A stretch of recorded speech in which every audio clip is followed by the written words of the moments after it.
সেখানে আমি বলেছিলাম যে অতিরঞ্জিত কোনো কিছুই ভালো না। আবার ধরেন মানে অসময়ে যদি কোনো কর্মকাণ্ড করেন এমনটা যেটা সময়ে হয়তো আপনি করলে এটা হজম করার ছিল, তো অসময়ে কাজটা আপনার জন্য অনেক ধরনের ঝামেলার কারণ হয়ে যাবে।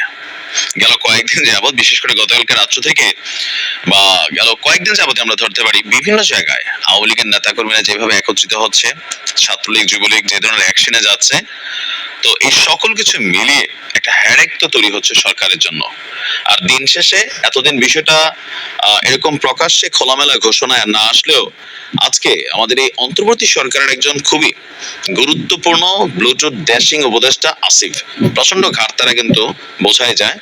তো আসিফ আজকে যেই ঘোষণা দিয়েছে, আওয়ামী লীগের নেতাকর্মী যে যেখানে আছেন আপাতত ভাগার চেষ্টা করেন, যদি সীমান্ত খোলা পান ভারতে চলে যান, পরিস্থিতি খুবই খারাপের দিকেই যাবে, আমরা এমনটাই আশা করছি। স্থানীয় সরকার উপদেষ্টা আসিফ বলছেন গ্রেপ্তার অভিযান আরো কিভাবে জোরদার করা যায় সেই বিষয়ে আলোচনা করা হচ্ছে এবং এর রেজাল্টটা জনগণ খুব দ্রুতই দেখতে পাবে। আইন শৃঙ্খলা কমিটির বৈঠক শেষে আজকে একটা বৈঠক ছিল সচিবালয়ে, তো বলছে যে সার্বিক আইন শৃঙ্খলা পরিস্থিতি উন্নয়নের পাশাপাশি সামনে যে ইভেন্ট গুলো আসছে সেগুলো কিভাবে সুষ্ঠুভাবে করা যায় সেটা আইন শৃঙ্খলা সংক্রান্ত কমিটিতে আলোচনা করা হয়েছে। গ্রেপ্তার অভিযান কাদের লক্ষ্য করে পরিচালনা করা হচ্ছে? আসিফের সোজা সাপটা বক্তব্য, বিগত ফ্যাসিস্ট সরকারের যারা বাইরে আছেন, ইভেন নানান ভাবে উস্কানি দেওয়ার চেষ্টা করছেন, পাশাপাশি যে কোনো প্রোগ্রাম সমাবেশকে সাফল্যমণ্ডিত করার জন্য অর্থনৈতিকভাবে ফান্ডিং করছেন এবং মিছিল করার চেষ্টা করছেন, তাদেরকে গ্রেপ্তার করা হবে। এছাড়াও সারা বাংলাদেশের বিভিন্ন জায়গায় এই যে অস্থিতিশীল একটা পরিবেশ তৈরি হয়েছে, সেই পরিবেশটাকে ব্যালেন্স করার জন্য আইন শৃঙ্খলা বাহিনীর অভিযান আরো ব্যাপক আকারে বিচলিত হবে। এখন এই ঘটনাগুলো আসলে হঠাৎ করে কেন আসলো? আপনি দেখেন যে গেল 10 থেকে 15 দিন বিশেষ করে আওয়ামী লীগের বিভিন্ন পেজ থেকে বিভিন্ন রকম বক্তব্য বা পোস্ট, এগুলা থেকেই কিন্তু সরকার কোথাও না কোথাও একটু হার্ড লাইনে যাওয়ার চেষ্টা করছে। দেখেন অনেকে থাকে কি যে দীর্ঘদিন ক্ষমতার কেন্দ্র থাকার পরে এক ধরনের মরিচা পড়ে যায়, থাকে না যে ছোটবেলায় একটা গিরগিটির গল্প নিশ্চয় পড়ছিলেন, ছোট্ট একটা টিকটিকি, তো সে মাটি মাখতে মাখতে মাখতে মাখতে একসময় সে নিজের দানব মনে করছে। তো ক্ষমতার কাছাকাছি গেলে এই ধরনের মেন্টালিটি সবারই চলে আসে। আমি বাংলাদেশ আওয়ামী লীগের যারা নেতাকর্মী আছেন তাদের উদ্দেশ্যে এতটুকু বলবো যে ভাই, সময়টা কিন্তু খুব খারাপ যাচ্ছে।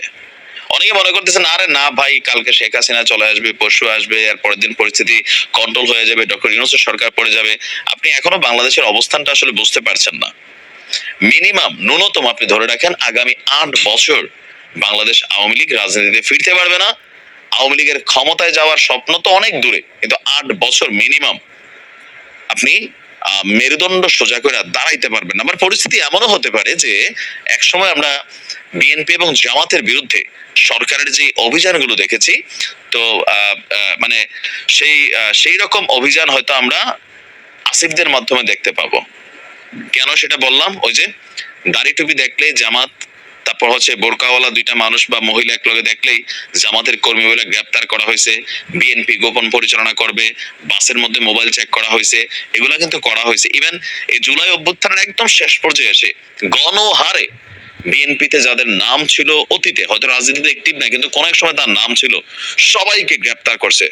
পাশাপাশি এটাও নির্দেশনা ছিল ওই মানুষগুলোকে ছোটানোর জন্য যদি আওয়ামী লীগের কোনো নেতা কোনো থানায় ফোন করে তাহলে মানে কি বলা হয়, সেই নেতার নামও নোট করে রাখা হবে, এমনটাই কিন্তু ছিল।